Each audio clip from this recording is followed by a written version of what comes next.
記錄一下。剛剛看見一個留言啊，就鼓勵我的我很感恩。他怎樣說？就是說睇到你個樣好滄桑，你經歷咗啲咩嘢啊？跟住就辛苦啦最後補上就係真令人痛心咁樣。咁我第一個反應就係好開心嘅，因為咦滄桑滄桑即係代表有經歷啦，即係代表即係作為一個男人啊，有經歷滄桑啊，有少少白髮，哇，有一種眉宇之間滲入種憂傷，曾經滄海難為水，哇，好有魅力嘅男人。不過我唔係嗰啲啊。咁啊，因為嗰個留言係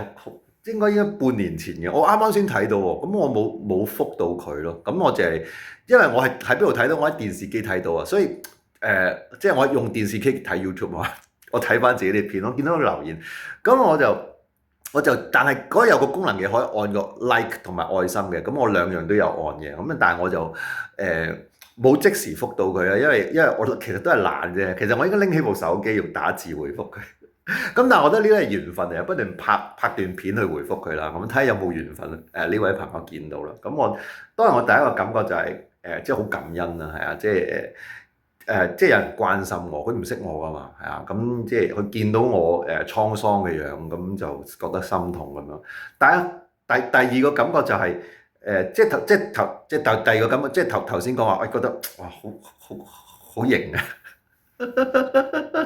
竟然有人話我滄桑，我其實好開心，我感覺真係覺得即係一個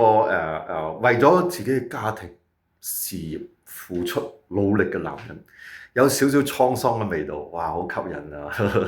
不過但係第三個感覺就係我唔係呢啲咯，即係因為我都係一個小朋友嚟嘅，咁我冇乜經歷過啲咩嘢，即係人生冇乜經歷過啲咩大件事，咁我都係四平八穩，即係平平凡凡咁度過。咁我覺得我嘅人生高峰就係我拍 YouTube 㗎啦，已經。即係有呢個咁嘅機緣咁樣嚇，咁我亦都唔係話，即係我亦都冇乜奢望我最大嘅即係如果話係有啲咩求咧，其實我已經冇乜嘢好求啊，我就有感恩。其實我每一天都係感謝嚇，咁就之前我都有拍影片講過，每一次我經過寺廟啊，我就默默的對着寺廟的神明呢說感謝感謝還是感謝，就是這樣子而已不敢求因為我覺得我已經係非常幸運嚇，咁就係回顧我幾十年嘅人生咧，其實所謂咩嘅選擇啊，你係一個咩人啊，其實呢啲咧係好多巧合而形成嘅，係啊，即係譬如我而家今時今日我獲得嘅嘢，可能係因為我曾經認識一位偶然情況底下認識一位朋友，而嗰位朋友喺偶然情況底下隨便講咗一句説話，建議我睇某一本書，而我睇完之後覺得哇，令到我人生獲益良多，而導致我今日生活比較輕鬆。咁呢啲係好偶然，好偶然，即係好多條件配合先至會做到啊嘛。咁我覺得就係所以我係對呢個塞翁失馬與得馬之間咧，係一個好深切嘅體驗，亦都係深切嘅感受。所以我之前拍咗大量嘅影片講呢啲，所以我就覺得可以把握嘅嘢就實在太少嚇。咁但係喺咁多變數嘅底下，阿基依然能夠即係安然無恙、舒舒服服即係睇下呢個風景，我就已經好開心。即係能夠喺一間我覺得係dream house，對於我嚟講，我已經心滿意足啦。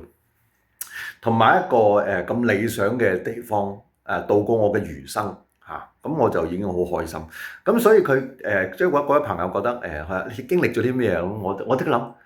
冇乜啊，就係前幾年投資移民咧，壓力大咗少少嘅，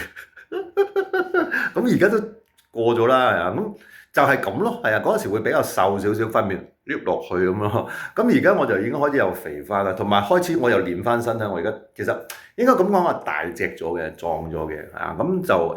我就會不斷問自己咧，就係應該咁講，唔係不斷問自己，我係不斷提醒自己每日就係保持即係平常嘅心，即係平靜就最好啦。即係唔好太大喜大悲啦。即係大喜同大悲其實好攰，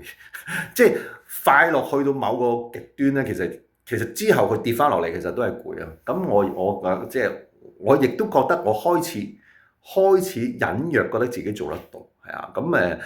另外一樣嘢就係拍片咧，令到我心情係好平和嚇，因為我知道就係會有人睇我，咁我當然要負翻某程度上嘅責任啦，即係唔可以亂咁講噶嘛嚇。咁我希望係帶出就係話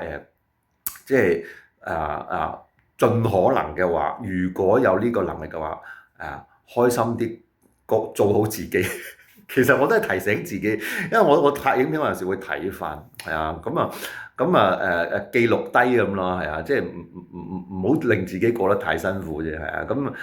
即係我又唔係咩大人物啊，好難即係我亦都冇咁嘅資格，亦都冇乜意願去影響其他人。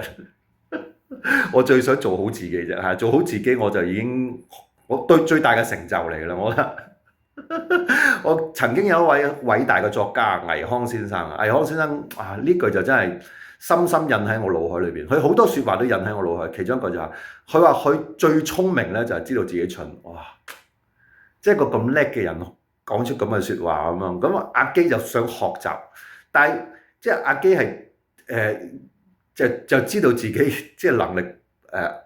只係能夠照顧到自己嚇，咁同埋就係勉強可以照顧到太太。其實係太太照顧我多啲，係啊，即係如果咁計，太太照顧我多過我照顧佢，所以我好感恩，係啊。咁就係話我知道自己咧係四平八穩嚇，比上不足，比下有餘，舒舒服服咁過啦。咁我就好感恩啦嚇。咁就因為頭先我亦都睇咗一段片嘅，有位先生佢就比較坎坷，佢就話佢無時無刻都想結束自己嘅人生咁樣啊！你聽到就會好心痛啦。咁當然我都曾經，我諗即係好多人其實都會有呢啲思想嘅，係啊。咁但係我記得嗰陣時咧，我有呢啲思想嘅時候咧，咁啱嗰陣時我尋求專業協助啦。咁嗰位醫生講得好好，佢話你唔係想結束，你係只係想暫時逃離你而家面對嘅困難啫。咁諗下都係，即係我都係一個好正面嘅，即係我覺得既然我哋嚟到呢個世界就好好珍惜每一分每一秒嚇。咁希望有緣見到呢段影片嘅你希望你感受到既然人家唔識我都愛阿基，阿基都愛你。阿基雖然唔識你，但係阿基愛你我唔講話辛苦啦，我講我愛你，感謝，還是感謝，拜拜。